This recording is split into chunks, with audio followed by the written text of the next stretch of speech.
오늘 우리 교회는 오후 찬양 예배 시간에 항정직 집부자들의 은퇴 찬화와 함께 새롭게 임직하는 분들의 임직식을 가지게 됩니다. 오늘 우리가 예배드리는 이 아침 시간 예배 시간을 통하여서 은퇴자나 또는 임직자와 함께 우리 모두가 다 오늘 본문을 통하여서 우리에게 주시는 이 주님의 두 아들의 비유의 말씀을 통하여 주님을 향한 우리의 헌신과 충성을 다시 한번 마음속에 다짐하는 귀한 은혜를 나눌 수 있기를 바랍니다. 우리 먼저 같이 기도드리겠습니다. 주님 전에서 예배드리는 이 시간에 우리가 하나님의 그 음성을 이 시간 귀히 구별하여 듣는 시간입니다. 주님께서 주신 이 말씀으로 인하여 주 성령께서 친히 우리에게 말씀하시고 우리 모두가 아멘으로 응답하며 새로운 결단이 우리 마음속에 용솟음 칠 수 있게 역사하여 주시옵소서. 예수님 걸어가신 이름으로 기도드리옵나이다. 아멘. 이 세상에는 참으로 많은 종류의 사람들이 살아가고 있습니다. 인종만 해도 수천 종이고 우리 개개인을 보아도 우리 모두 얼굴도 다르고 성격도 다르고 우리 모든 신분이나 모든 가정, 모든 여건이 있어 사람이 다 다릅니다. 우리 개 모든 사람이 있다고 하지만은 그러나 버나드 쇼라고 하는 유명한 극작가가 있는데 이 사람은 이 세상의 모든 사람들 아무리 말아도 결과적으로 두 종류의 사람으로 그 성격상 구별이 된다 이렇게 말하였습니다. 언젠가 이분의 얘기를 제가 여러분에게 예로 들어 말씀한 적이 있습니다만은 이분은 이렇게 설명을 합니다. 여기에 포도주가 반쯤 담겨져 있는 포도병이 있는데 이것을 바라보는 사람들의 눈에 따라서 그 사람의 성격이 모두 두 종류로 구별된다는 것입니다. 첫 번째 한 종류의 사람들은 이 병을 보되 거기 비어있는 윗부분을 바라보면서 야 벌써 반이나 없어졌구나 이렇게 생각한다는 것이죠. 이런 사람을 그 사람은 패시미스트라고 불렀습니다.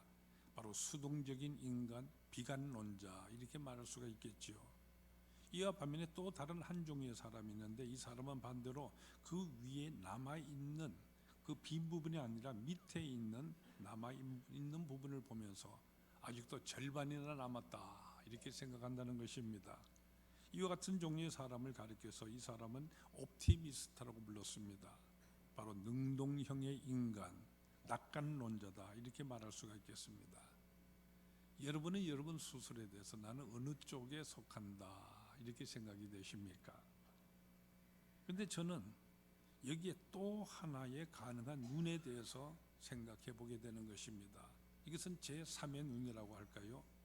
이 눈은 비어있는 윗부분도 또는 채워지는 아랫부분도 어느 한 면만을 바라보는 것이 아니라 이 둘을 동시에 다 같이 보면서 그래서 낙관도 비관도 하지 아니하고 있는 그대로 확인하면서 살아가는 이 제3의 눈이 있어야 하지 않겠느냐, 또 실제로 그 같은 눈이 있지 않느냐 하는 이와 같은 생각을 가져보는 것입니다. 오늘 같이 읽으신 이 마태복음 이 본문 말씀 속에 여기 예수님이 두 아들에 대해서 비유를 말씀을 하시는데 여기 두 종류의 인간형이 등장을 하고 있습니다.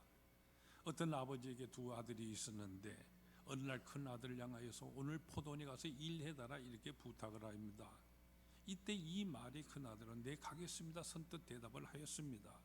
그런데 실제로는 가지를 아니하였습니다.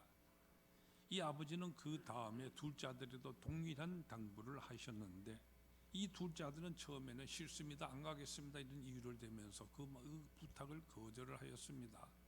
그러나 후에는 이를 뉘우치고 가서 일터로 가서 일을 했다고 하는 이와 같은 내용입니다. 이와 같은 비유를 말씀하시면서 예수님께서는 너희가 보기에는 누가 아버지의 뜻대로 하였느냐, 누가 아버지에게서 더 효자냐 이렇게 질문을 하시는 것입니다. 여러분이 보시기에는 이 두 아들 가운데 누가 더 아버지를 기쁘게 해드린 효자라고 생각이 되십니까? 이 예수님의 질문에 대하여서 그 앞에 있던 다른 모든 사람들 모두 다가 둘째 아들입니다 이렇게 대답을 하였습니다. 아마 여러분들도 그렇게 생각을 많이 하리라고 생각을 합니다. 사람들이 이렇게 둘째 아들입니다 쉽게 이렇게 대답을 하고는 있습니다만은 그러나 우리가 좀 더 깊이 들어가서 자세히 생각해 본다고 한다면은 그렇게 우리가 쉽게 말하기가 어려운 점이 바로 여기에 또한 있다는 사실을 우리는 쉽게 발견할 수가 있는 것입니다. 문제는 이 누가 아버지의 말대로 순종을 하였는가? 그리고 누가 더 이 아버지를 기쁘게 해 드렸는가 하는 바로 이 점이 될 것인데, 그게 그렇게 쉽게 판단할 수 없는 점이 이 맏아들이나 둘째 아들 이 둘 다가 가지고 있다고 하는 이 사실 때문입니다. 먼저 맏아들의 경우를 여러분 생각해 보세요. 이 맏아들의 경우, 이것은 전형적인 예스맨이라고 말할 수가 있을 것입니다. 어떤 말이든지 우선 예스부터 말하고 봅니다. 그 마음속에 진실한 긍정이 있든지 없든지 이것은 둘째치고요, 우선 예하고 대답부터 하고 보는 것입니다. 우리는 쉽게 이 같은 사람들 향해서 지저 없는 사람이라고 또는 아첨하는 사람이라고 몰아붙이기가 쉽습니다만은, 그러나 그것이 그렇게 쉽게 그렇게 판단할 수 또는 정지하기 어려운 점이 있다고 하는 사실입니다. 언제가 한 번은 성공을 위한 처세술의 비결이라는 것 같은 책을 한번 읽어본 적이 있습니다. 오늘날같이 같은 복잡한 현대 사회에서 우리가 성공하는 생활을 하기 위해서는 우리가 이렇게 저렇게 처세를 잘 해야 한다는 그 모든 비결들이 그 속에 실려져 있었는데요, 또 이와 같은 책들이 참 많이 있지 않습니까? 뭐 직장인을 위한 손자병법 해설 같은 이와 같은 책에 대해서 한번 읽어본 적도 있습니다. 근데 이상한 점이 뭐냐 하면요, 바로 그와 같은 모든 책들 속에서 이렇게 해야 성공을 한다, 이런 사람이 모범생이다, 이렇게 우리에게 권하고 말하기는 모든 그 모습들이 알고 보았더니 그게 바로 여기 비유에 나오는 맏아들처럼 되라고 하는 이와 같은 내용의 그 말들이었습니다. 아마 여러분 가운데서도 그 같은 종류의 책들을 읽어보신 분들이 많으리라고 생각을 합니다. 여러분 보시기는 어떻습니까? 여러분은 저와 똑같은 그런 생각이 들지 않으셨습니까? 이미 지나가 버린 옛날 얘기긴 합니다만은, 옛날 우리나라의 자유당 시대 때 말이죠, 그 당시에 지당하십니다 이 같은 말이 아주 유행된 적이 있습니다. 대통령이 각하의 말씀에 무조건 지당하십니다는 어느 장관 때문에 이와 같이 유행어가 생겨난 것이죠. 사실 그 당시에 있어서는 아첨하는, 아주 지저 없는 장관이라고 조롱하는 이 같은 의미에서 그 말씀이, 그 말들이 유행을 하긴 했습니다만은, 근데 다시 한번 돌려보십시오. 어쩌면 그 사람이야말로 성공하는 사람이고, 또 오늘 우리가 모두 출세하기를 원하고 있지 않습니까? 오늘 모든 젊은이들의 소망이 그것일 것입니다. 정말로 출세를 원하는 젊은이들이 모두 그렇게 되기를 바라는 어떤 면에 모델이 되는 같은 사람이 되는지도 모릅니다. 여러분 구체적으로 현실을 적용해서 한번 생각해 보세요. 상사의 이 모든 말에 대해서, 면전에 대해서 당장 아니요 한다고 한다면은 그게 어디 바른 처세가 되겠습니까? 우선은 예라고 대답부터 먼저 하는 것이죠. 그런 다음에 정이 그것이 잘못되고 안 될 것 같으면은 다음날 분위기를 보아서 차근차근 이러니 저러니 하면서 설명을 하면서 그러니 안 되겠습니다 하고 말하는 이것이 옳은 일이지 않겠습니까?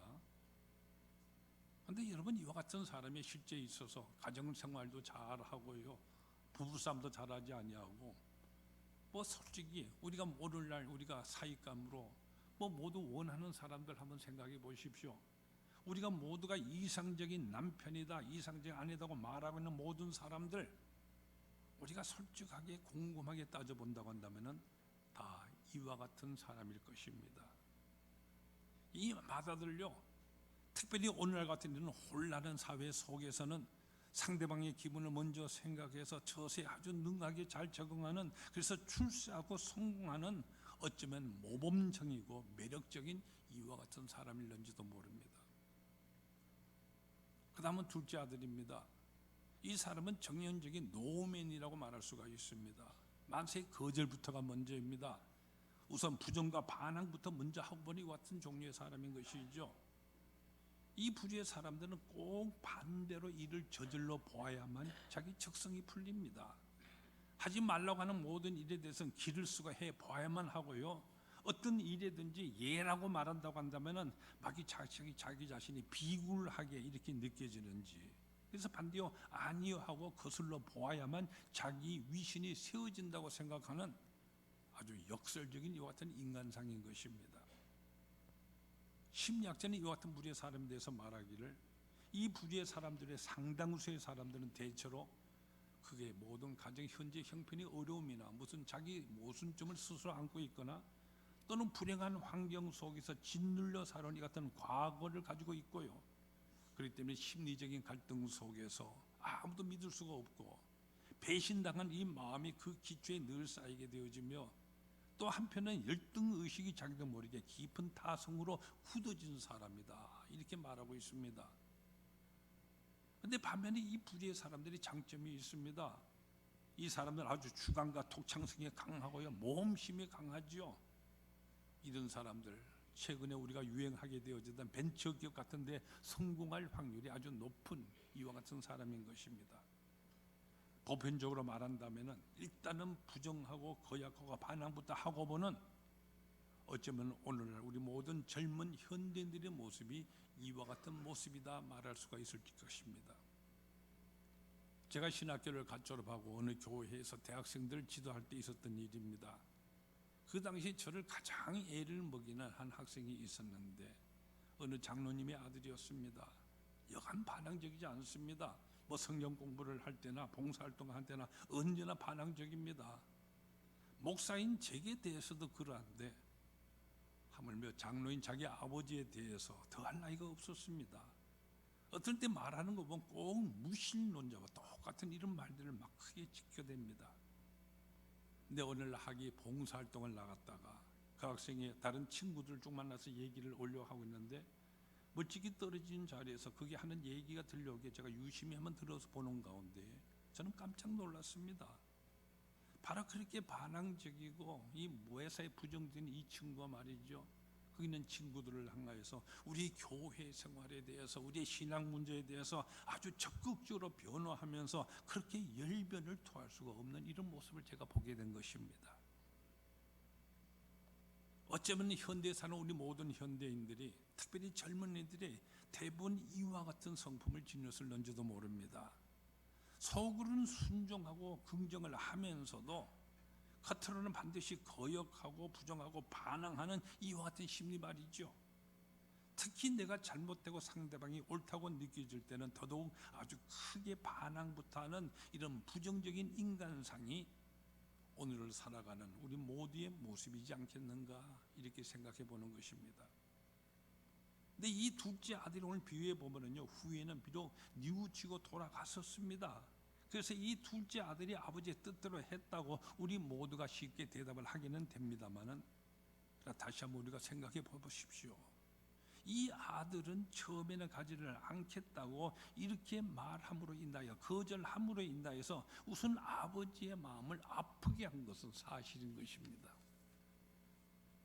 이렇게 놓고 보았었을 때 결국은 가지 아니한 이 마다리지만은 우리는 이 아들에 대해서 무조건 나쁘다고만 말할 수가 없고요, 그 대신 이 둘째 아들을 가리켜서 좋은 아들이라고 할 수도 없다는 사실을 우리는 보게 되는 것입니다.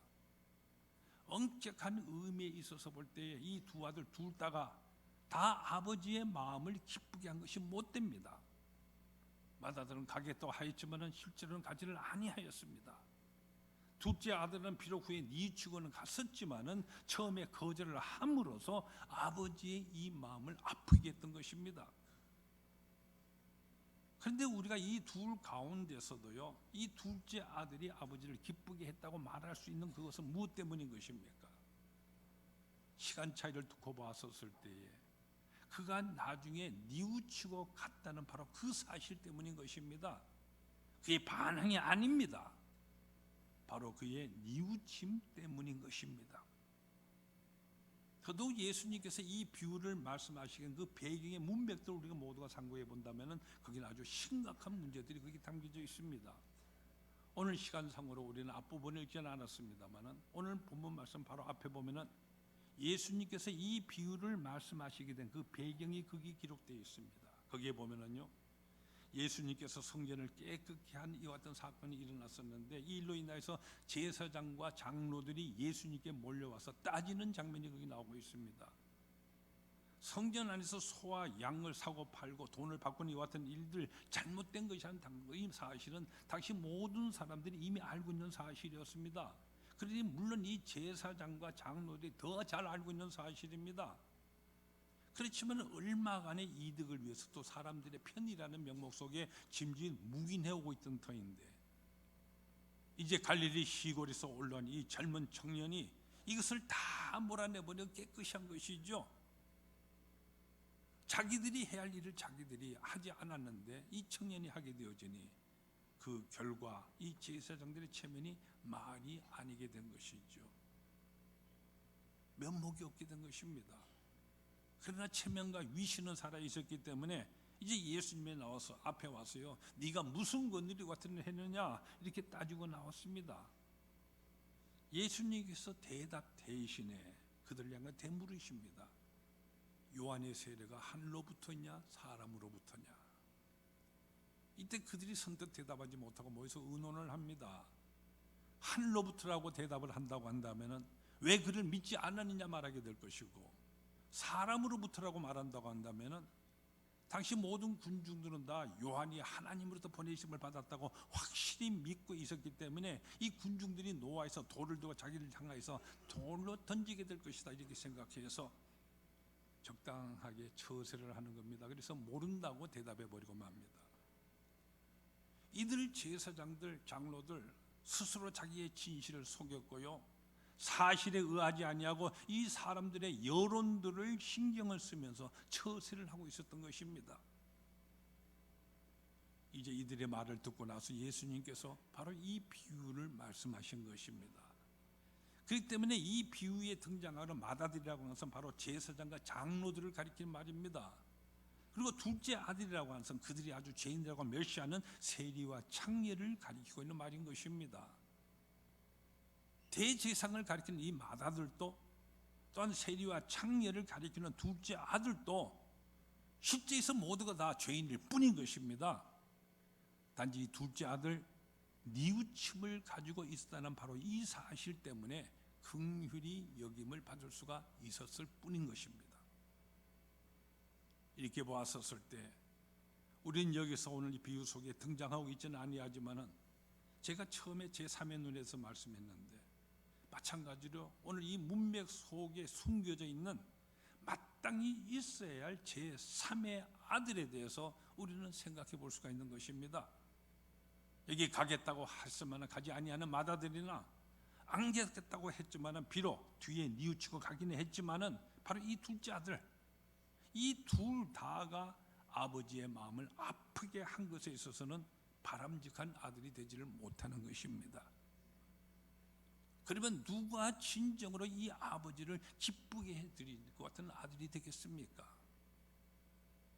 결과적으로 처음부터 가겠다고 대답을 하고 그리고 그대로 순종하고 간 이와 같은 아들, 오늘 이 비유 속에는 등장하고 있지 않지만은 바로 제3의 아들이 반드시 있어야 되겠다, 이와 같은 생각을 하게 되는 것입니다. 여러분, 결과가 좋았다고 해서 전체가 다 좋아지는 것은 아닙니다. 또는 이 결과만으로 행동 정체를 다 정당화하지를 못합니다. 그것은 공산주의나 하는 방식인 것이죠. 불순한 행위가 어쩌다가 자기도 모르는 가운데 엉뚱한 결과도 가져오는 것이 흔한 사실이기 때문입니다. 요즘에는 연탄을 떼는 가정들이 서울에서는 별로 있지 아니합니다만은, 그는 얼마 전까지만 해도 이와 같은 일들이 신문지상에 자주 올라내렸던 거 여러분 기억하시지 않습니까? 도둑이 어느 집에 도둑질을 하러 들어갔다가요, 거기 연상가스에 의해서 중독되는 그 모든 집안 식구들을 살려냈다고 하는 이와 같은 기사입니다. 분명히 사람의 목숨을 살렸습니다. 그런데 도둑질하러 들어갔다가 살린 것인데 그 집 식구들의 모든 목숨을 살렸다고 해서 그 사람을 장한 시민이라고, 모범된 시민이라고 표창을 할 수가 있겠습니까? 결과가 좋았다고 해서 잘못된 동기가 정당화되는 것은 아닙니다. 반대로 이 동기가 좋았다고 해서요, 나머지 그 전체가 다 좋을 수도 없다는 이 사실을 우리는 알아야 됩니다. 여러분, 예를 들어서 중세기에 있었던 바로 십자군 전쟁의 경우, 여러분 잘 아시는 사실이지 않습니까? 한번 생각해 보십시오. 이 십자군들, 그때 그들은 성지 회복이라고 하는 분명히 좋은 동기들 그는 가지고 있었습니다. 그런데 그 좋은 동기를 가지고 출발한 이 십자군들이요, 진군에 가는 도중에 마을마다 약탈하고 학살을 자행을 하였습니다. 때문에 요즘도 십자군 크루세이더를 한다면은 아랍권에서는 지금도 진절이 몸서리를 치고 있습니다. 그렇기 때문에 우리 기독교 선교에 있어서요, 가장 큰 장애가 되고 있는 것입니다. 동기도 좋고 방법도 선하고 결과도 아름다워야 하는 것입니다. 우리의 믿음의 생활에 있어서도 이 두 아들과 같은 모습이 있음을 우리는 스스로를 반성하며 볼 수 있어야 됩니다. 실제로 그렇습니다.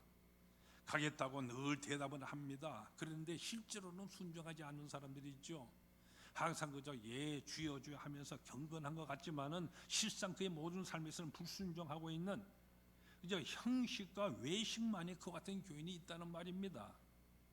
믿기는 하면서도 그 믿음에 대한 열매를 맺지 못한 이 같은 신앙생활을 하는 것, 모든 믿음을 그대로 삶을 통해 행동으로 옮기지 못한 이 같은 신앙생활, 이것은 다 옳은 것이 되지를 못합니다. 반면에 가지 아니하겠다고 거절하였지만 뒤에 뉘우치고 끌려가듯이 따라가는 이 둘째 아들처럼요, 믿기는 믿고 있지만 힘이 없고 순종을 하지만은 그저 마지 못해 또는 뉘우침과 가책과 의무감에 매여서 할 수밖에 없고 심지어는 저주 의식에 몰려서 억지로 하는 이와 같은 은혜 없는 이와 같은 신앙생활, 이 모두가 다 바람직한 신앙생활, 결단코 될 수가 없는 것입니다. 모름지기하겠다고 고백하고 그 고백대로 늘 순종하면서 살아가는 이와 같은 사람이 우리는 되어야 합니다. 우리가 교회 안에서 말하고 또는 원하고 고백한 그 내용 그대로 우리의 직장생활, 사회생활에서 또는 가정생활에서 실제 우리의 몸을 통하여서 실천하는 같은 신앙생활, 고백해 나가는 이러한 생활을 우리는 살아가야 한다는 말씀입니다. 교회 안에서 우리가 하나님께 예하고 했다면은 우리의 사회생활, 직장에서 가정에서든지 항상 예라고 계속적으로 고백할 수 있어야 하겠다는 말씀입니다. 저는 지금 여러분에게 우리가 교회 안에서 또는 직장에서 그리고 가정에서 이 모두가 다 한결같이 일관되게 예라고 고백하는 이런 신앙을 생활을 해야 된다, 이렇게 권면드리고 있습니다. 여기서 여러분 한번 깊이 생각해 보시기를 바랍니다. 여러분은 진정으로 신앙생활을 잘하는 사람은 어떤 사람이라고 생각을 하십니까? 우리가 믿음의 생활을 하는 것은 궁극적으로 주님을 닮는 것이라고 말할 수가 있겠습니다. 근데 여기서요, 서로가 극단적으로 대조가 되어지는 두 가지의 영성의 형태가 우리 기독교회사를 통하여 나타나고 있습니다. 하나가 뭐냐면 바로 로마 가톨릭 교회의 수도원적인 영성 운동이 그것이고요.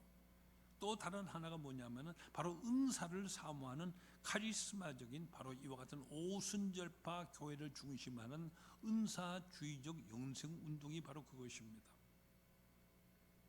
로마 가톨릭 교회의 이 수도원적 영성 운동은 그저 내 속에서 또 무엇이 다 버린다고 하는 이와 같은 특징을 가지고 있습니다. 우리가 주님을 닮기 위해서 여기에 방해가 되는 모든 요소들이 있지 않습니까? 말하자면 욕심이라든지 욕정이라든지 시기하는 마음이나 질투하는 마음이나 명예심, 말하자면 이 세상의 모든 죄된 이 요소들을 내게서부터 하나하나 계속 버려나가는 것입니다. 그래서 아주 순결하고 정결한 모습으로 오직 주님만을 닮기를 사모합니다. 결국 그들은요, 계속적인 이 죄악된 세상을 떠나는 것을 지향하게 되어지고, 그렇기 때문에 이 세상과는 단절되어진 수도원이라고는 아주 높은 담 속에 그들의 몸을 두고, 그때 모든 이 죄된 요소를 다 버리고 떠남으로써 참으로 아름다운 자기들의 속사람이 영성을 가지고서 그래서 평생을 순결하게 오직 주님만을 생각하면서 살려고 그들은 힘썼습니다. 참 아름다운 모습이죠. 근데 이와 같은 신앙생활은 하나의 치명적인 약점을 가지게 됩니다. 이들의 생활 참으로 경건하고 아름답습니다. 그러나 그들의 경건은 오직 그들만의 것으로서 자기 아닌 다른 사람들에게는 아무런 의미가 없는 그런 것이 되어버리고 마는 것입니다. 예수님께서 우리를 가리켜서 너희는 세상의 빛이라고 말씀하시면서 사람이 등불을 켜서 말 아래 두지 아니하고 등경 위에 드는 것처럼 너희 빛을 세상에 비추어서 이를 보는 모든 사람들이 너희 착한 행실을 보고 하늘에 계신 너희 아버지께 영광을 돌리게 하라고 말씀을 하셨습니다. 이 말씀에 비춰본다면 이 수도원적인 영성운동하는 그들이 아무리 밝고 깨끗한 빛을 비춘다고 해도 결국 그들의 이 세계라고 하는 그 울타리, 다시 말해서 수도원이라고 하는 그 안에, 또는 교회 안이라고 하는 그 대박 속은 언제나 환하고 밝게 비출 수 있었지만은, 그러나 그 바로 밖은 항상 깜깜한 암흑으로 남아있게 될 뿐인 것입니다. 반면에 오순절 교회 중심한 이 같은 은상운동을 중심한 영성운동, 이들은 우리가 살아가는 가운데 이 세상에서 주님을 닮아가기 위해서는 결국 주님께서 주시는 이 축복과 은사를 우리는 받아야만 가능하다고 이렇게 생각을 합니다. 그렇기 때문에 이들의 특징이 뭐냐면은 이 수도원적인 영성운동과는 정반대로 이들은 받는다, 가진다 하는 것으로 나타나게 됩니다. 우리가 병이 들면 하나님께 참으로 섬기고 충성하지 못하게 되지 않습니까? 그렇기 때문에 우리는 언제나 건강하게, 그래서 병남을 받아야 되고, 공부하는 학생은 상급 학교에 입학하는 축복을 받아야 하고, 사업하는 사람은 그 사업이 잘 되어야 축복받는 것이고, 내가 계획하고 소원하는 모든 일들 그대로 이루어짐을 받는 것이 바로 하나님이 나를 축복하는 것이다 생각합니다. 또한 그들의 믿음의 형태에 있어도요, 방언의 은사를 받아야 되고, 통변하는 은사를 받아야 하고, 예언하는 은사, 또는 병 고치는 신유의 은사라든지 하여튼 모든 종류의 은사들 많이 받는 것이 바로 잘 믿는 것이라고 그들은 해석하고 받아들입니다. 물론 이들에게 장점이 있습니다. 이들은 간절히 사모하는 같은 열정을 가집니다. 이들의 신앙 간증하는 걸 보면은요, 내가 이렇게 해서 무엇을 받았다는 체험적인 이것을 바탕으로 하는 것이기 때문에 언제나 확실하고 분명하고요. 또한 이들이 하는 봉사라는 것들도 바로 눈에 보이는 이 축복을 지향하고 있는 것이기 때문에 항상 나타납니다. 그래서 뜨거운 열심과 헌신하는 것을 늘 자랑하기도 합니다. 근데 문제가 무엇이냐? 성경적으로 보았었을 때, 그리고 우리의 실제적인 생활 속에서 바라보았었을 때 이들이 치명적인 약점을 가지게 된다는 것입니다. 성경에는 분명히 축복의 말씀을 하고 있습니다만은, 그러나 거기에 다른 말이 있습니다. 성경이 우리에게 말씀하시는 고난이라든지 의인이 받는 이 고통, 의인이 받는 고통입니다. 이것은 어떻게 되느냐 하는 말인 것입니다. 하나님은 하나님이시기 때문에 우리가 하는 이 소원 그대로 다 들으시질 아니하시고, 오히려 하나님의 그 선하신 뜻대로 모든 것을 역사를 하십니다. 이 때문에 순교자의 그 눈물과 그 핏방울 속에서도 우리 주님 때로는 침묵하시기도 하고, 우리 의인이 당하는 이 억울한 몰락에도 우리 주님께서 그 순간에 잠잠한 것처럼 보일 때도 많이 나타나게 되는 것입니다. 여러분, 만약 내 병이 나아야 그래야 하나님의 축복과 은혜를 받는 것이라고 한다면은, 그러면 이 병원에 지금 입원해 있는 모든 병상에 있는 환자들, 그들은 은혜를 받지 못한 것입니까? 상급 학교에 진학해야 은혜를 받는 것이라면은 진학하지 못한 모든 학생들 다 하나님의 저주를 받은 것입니까? 사업이 우리가 만약 망하게 된다고 한다면은 하나님께서 그를 버리시는 것입니까? 여기에 우리 각 장로교회를 위시한 개혁교회의 신앙, 성경을 중심한 우리의 모든 신앙은 바로 우리의 삶의 현장에서 가지는 바로 우리의 매일의 경건 생활, 이것을 바로 참다운 신앙 생활이라고 우리에게 가르쳐주고 있습니다. 우리는 비록 이 세상에 살고 있지만은, 그러나 우리의 본향은 바로 하나님 아버지의 나라입니다. 우리는 하나님 나라의 백성으로서 이 세상을 살아가고 있는 것입니다. 하나님께서는 바로 이 하나님의 나라를 우리의 삶 바로 앞에 두고 계시지만은, 성경을 보십시오. 하나님께서 우리 인생을 창조하실 때 우리가 바로 하나님 나라에서 곧바로 살도록 그렇게 창조하시지를 아니하시고 바로 이 세상에서 먼저 살도록 창조를 하셨습니다. 그러니까 우리는 지금 이 세상에서 살아가면서 이제 앞으로 우리를 위해 예비된 이 영원한 하나님 나라에서 살아갈 이 같은 훈련을 지금 우리는 하고 있는 것입니다. 그렇기 때문에 우리가 이 세상을 살아가는 동안에 내게 주어지는 오늘의 이 모든 여건들 속에서 우리는 오히려 이 가운데는 하나님의 뜻을 생각하면서 내 형편이 어떠한지 상관없이 내 이 모든 주어진 여건 여기에서 우리가 충성함으로써 그래서 우리는 훈련받아 영원한 하나님의 나라로 들어가게 되는 것입니다. 그렇기 때문에 우리가 살아가는 이 세상, 바로 이 세상이라고 하는 것은 죄악도 아니고요, 그렇다고 해서 우리가 여기서 축복받아서 영원히 여기 살아가게 될 이와 같은 낙원도 아닙니다. 그렇기 때문에 어떤 특별한 사람은 이 세상에서 하나님이 축복을 받아 부자가 되는 것이 아닙니다. 어떤 사람은 저주를 받아서 가난하게 되는 것도 아니고요, 어떤 사람은 축복을 받아서 장수하는 것도 아니고, 다른 어떤 사람은 저주를 받아서 일찍 죽는 것도 병에 걸리는 것도 아니라는 말입니다. 하나님께서는 바로 우리의 일생이라고 하는 이 세상의 삶을 바로 우리 모두에게 각각 주셨는데, 문제는 나의 처해진 이 형편이 가난하든지 부유하든지 또는 건강하든지 나가 나약하든지 내게 주신 이 모든 삶의 여건 속에서 내가 어떻게 충성하고 내가 나의 이 매일의 삶의 현장 바로 여기에서 우리가 어떻게 하나님의 뜻을 순종하며 나타내며 충성하는가, 이것이 바로 우리가 영원한 하나님 나라로 향하게 되는 훈련의 과정이라는 것입니다. 그렇기 때문에 칼빈 선생이 말씀하시는 바로 이와 같은 신앙으로서 믿음 생활하는 모든 사람들은 오늘의 내게 주신 이 삶의 여건에 불평하지도 아니하고 반면에 자만하지도 않습니다. 그들은 그에게 주어지는 모든 여건 속에 그것이 어떠하든지 상관없이 언제나 진실합니다. 근면합니다. 그리고 절제합니다. 그래서 이루어진 모든 재물과 건강을 하나님의 영광을 위하여서 사용하는 것입니다. 그러기에 우리의 신앙은 교회 안에서만 이루어지는 것이 아니고 가정 속에서만 이루어지는 것도 아닙니다. 세속이라고 하는 이 사회에서의 영역이 우리 신앙생활에 있어서 제외되는 것도 아닙니다. 교회와 가정과 사회, 이 모두가 다 바로 우리 모든 삶의 현장이요 영역이고 바로 하나님의 나라를 향한 우리의 훈련의 도장이 되는 것입니다. 따라서 우리 믿는 사람들 모두가 다 우리의 삶의 현장, 이 매일의 삶 속에서 언제나 하나님의 부르심에 예라고 대답하며 순종할 각오와 서약을 우리는 해야만 합니다. 가지고 있어야 됩니다.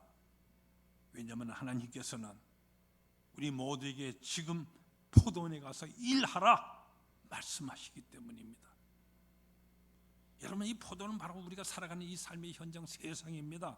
우리 일상생활입니다. 우리가 매일매일 살아가는 이 삶의 현장, 이것이 바로 하나님 아버지의 포도원인 것입니다. 교회에서 우리가 하나님 앞에서 예라고 했으면은 포도원 이 사회에서도 우리는 예라고 해야 합니다. 교회 안에서 예라고 한 사람, 직장에서도 예라고 해야 됩니다. 지금 예라고 한 사람, 내일도 모레도 내년에도 그리고 언제나 예라고 해야 합니다. 모든 삶의 현장에서 변함없는 순종과 충성의 삶을 우리는 살아가야 하겠습니다. 둘째 아들처럼요, 가책과 공패에 의해서 억지로 끌려가는 그와 같은 비굴한 생활이 아니라 깨끗한 마음으로 처음부터 예라고 대답하고 곧 실천하고 그리고 기쁨으로 실천하는 이와 같은 훈련의 삶, 정말 축복받는 생활을 우리가 하여야 한다는 말씀입니다.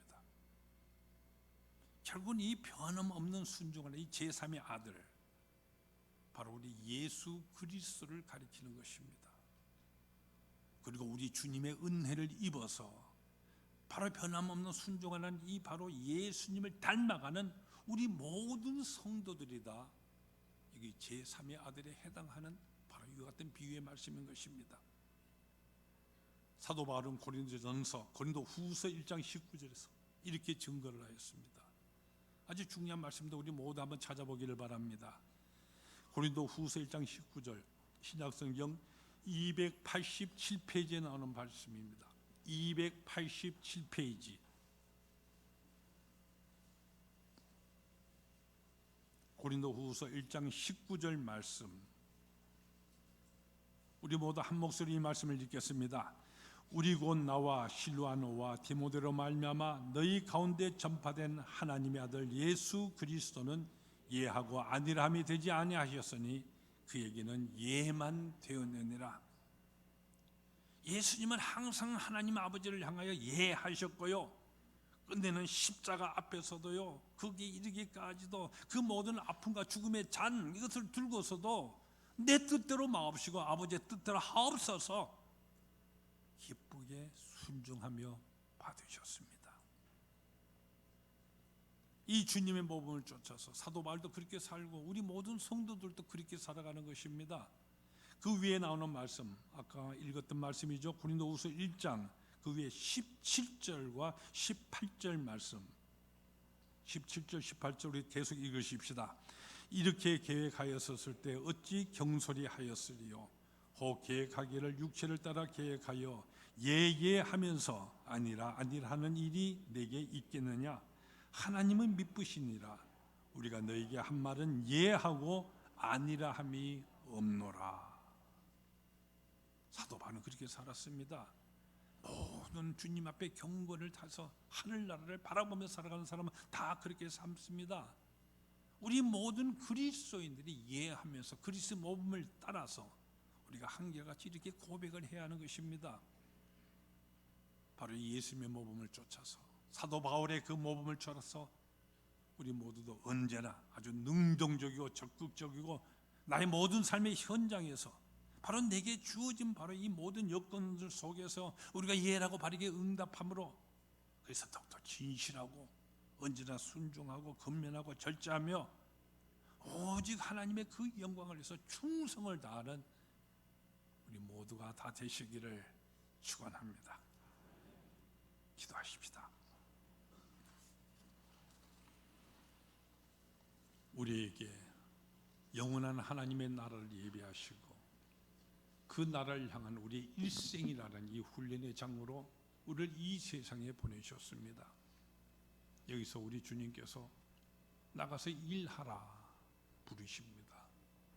이 부르심에 언제나 우리가 예라고 응답하며 실제로 실천하며 충성하여 생명의 간을 우리 모두 쓰고 기뻐하는 우리 모든 성도들이 될 수 있도록 은혜와 축복의 역사를 넘치게 채워 주옵소서.